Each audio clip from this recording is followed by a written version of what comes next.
Almost 2,000 years ago, a mathematician and engineer created machines that so impressed the public that his instructions have survived to this day. The details of Hero of Alexandria's life are sufficiently vague that there is debate about his name and the century he lived in, so accounts of his works need to be taken with a grain of salt. Nevertheless, there seems little reason to doubt that he used an understanding of what we now call physics to create many works considered astonishing at the time, and that still look remarkably advanced today. Hero, also known as Heron, is reputed to have developed elements of two technologies that went on to change the world: the steam engine, known as Hero's engine, and the windmill. Although neither of these was entirely his innovation, Hero advanced them enough to gain credit across the Roman Empire and long thereafter. Whether the empire teetered on the edge of an industrial revolution is still debated. Meanwhile, Hero also used his machines as theater props and fooled the audience's eyes. He might be considered the first recorded figure to demonstrate the truth of Arthur C. Clarke's famous saying, "Any sufficiently advanced technology is indistinguishable from magic." Hero developed machines we might now call special effects, for theater performances, for example, dropping metal balls onto a drum using a timed mechanism to imitate the sound of thunder.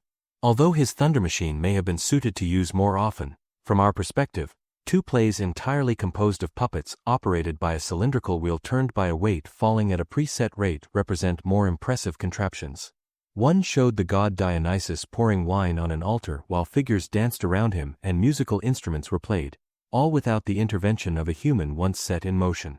The other showed ships being built and launched into a sea from which dolphins leapt, before being led astray to founder on rocks and their sailors be struck down by Athena's lightning.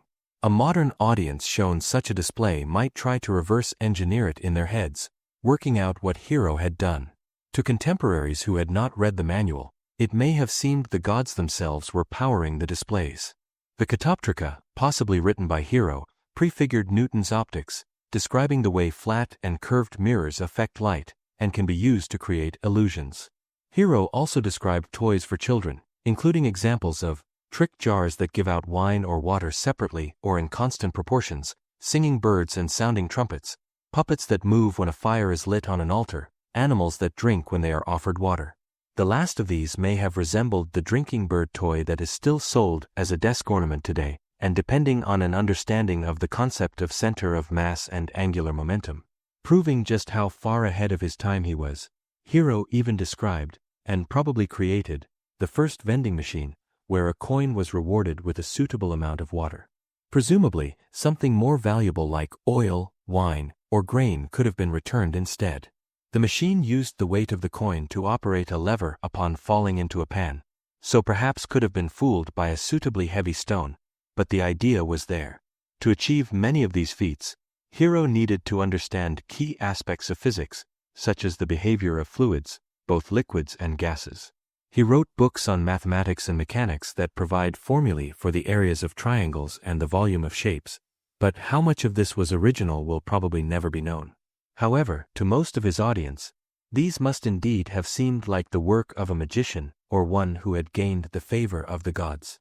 Much of Hero's work drew on that of Archimedes, who, while not quite the innovator portrayed in the latest Indiana Jones movie, still combined a principle still taught in science classes today with technology that would have seemed miraculous.